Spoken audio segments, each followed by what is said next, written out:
So, welcome to, I guess you could call it the official title for it now, Multiversal Conquest.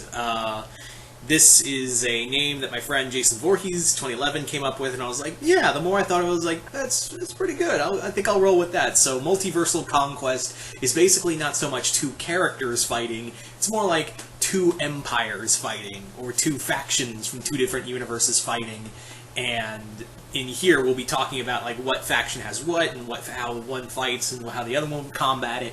So yeah.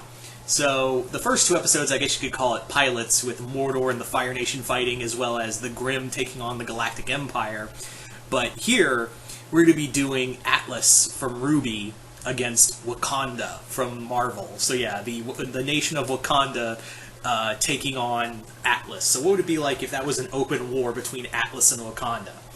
So, we're not going to include the Avengers, we're not going to include any other characters outside of Wakanda. This is T'Challa's fight.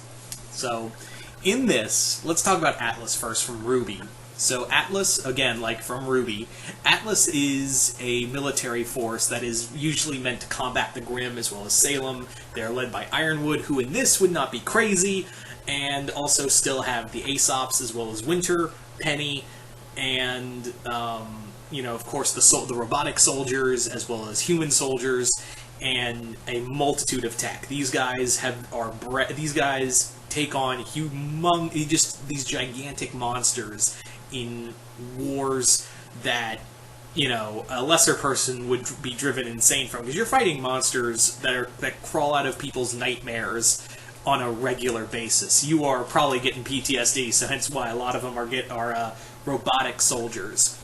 So, Atlas is led by Ironwood, who here would, like I said, not be crazy, and Ironwood is, of course, a tactical genius, as well as, a guy who can clearly outthink a lot of his opponents. He is dangerous, he is meticulous, he is powerful, not crazy, like I said. Fuck you again, RWBY, for doing that. To Ironwood. So, in this story, but in this scenario, I would imagine that Atlas would invade Wakanda. Why? Probably vibranium. What else would you go for Wakanda for? So, speaking of which, let's talk about Wakanda. So, as we all know, the nation of Wakanda is led by the king, who is, of course, the bearer of the Black Panther title, and that is, of course, T'Challa right now. And T'Challa is not only the king of Wakanda, he is also the king of I'm not fucking around, because, as it's always been stated, Wakanda is a nation that has never been conquered by any other nation. He has never lost another war the nation of Wakanda has never lost a war against anybody. And when I say anybody, I mean anybody.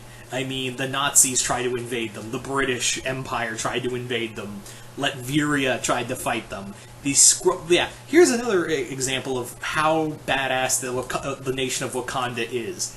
The fucking Skrull Empire couldn't stop Wakanda. Yeah, the Skrull Empire during Secret Invasion launched an all-out assault, fleets and everything, on Wakanda, and the Skrulls ran away. It was so bad that in some comics it said that some Skrulls who survived the war with Wakanda developed PTSD and killed themselves because they were that terrified of Black Panther.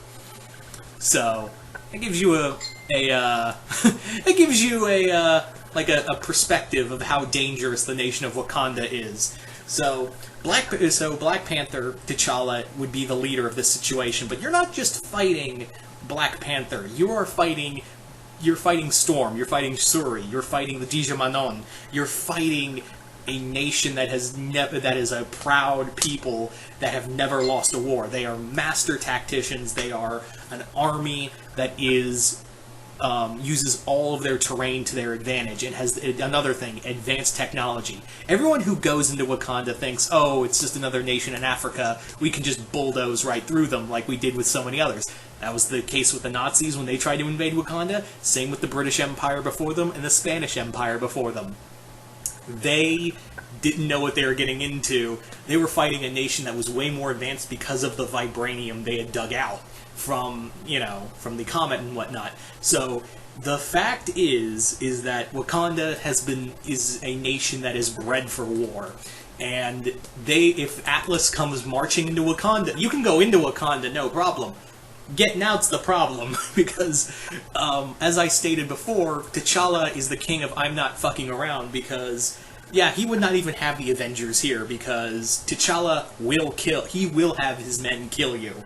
He will find a way to just completely decimate you in any kind of situation. Not to mention, his generals are some of the most tactically advanced warriors out there. He has a cabal of generals who are, very well in depth with war.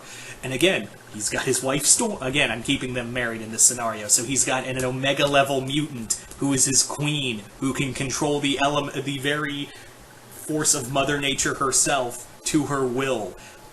I have no idea that, Atlas could not, there's no way Atlas could predict that. Now, I'm not saying Atlas is completely out of options, because like I said, they have the Aesops, they have Winter, they have a ton of technology meant to fight Grimm that could easily be here. Here's the thing, though. Like I said, this would probably be a war on Wakanda's front, and you don't go into knocking on Wakanda's door looking for a fight without getting your teeth kicked in.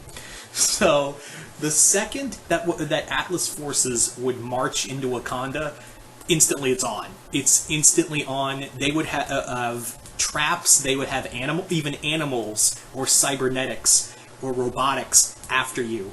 But here's the thing, Ironwood is no idiot. I'm pretty sure Ironwood would study the situation, he would gather information on how to combat Wakanda, and learn, he wouldn't go just bullhorn his way into Wakanda.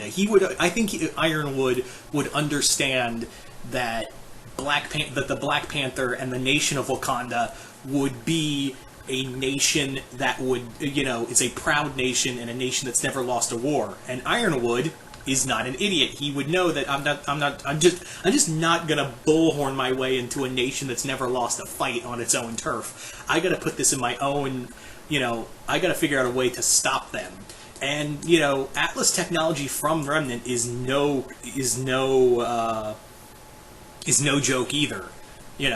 All that technology is meant to take on giant monsters on a daily basis, or insurrections on a daily basis. So these guys, Atlas is a army that is bred for war. But here's another deciding fact. Here is another major factor that we have to bring up in this. Atlas is a army.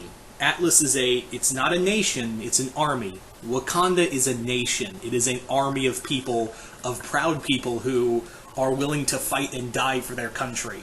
It's not like with Atlas that you have to conscript people to fight for you. Wakanda has a whole people that will rise up and fight for their people. That's the other thing you have to take into account, is that if Atlas moves in, you're not just fighting, like I said, you're not just fighting the Black Panther, you are fighting everyone in Wakanda to the bitter end. But this would be a violent war. This would be a violent, bloody war, but I think in the end, I'm giving this to Wakanda. They are a nation that's never been beat, and I think Ironwood and Atlas, if they can get out, are going to be running with their tails between their legs. But that's under the assumption if Black Panther lets them leave. Because like I've said, he doesn't... when it comes to warfare, King T'Challa...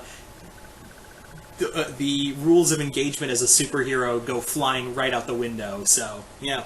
So you guys tell me in the comments below, who do you think would win in a war between Wakanda and Atlas? Just comment below, let me know. Like I said, I don't take requests for these videos. Hope you all enjoyed this, and once again, I'm Mr. Multiverse. I'll see you next time in the Multiverse.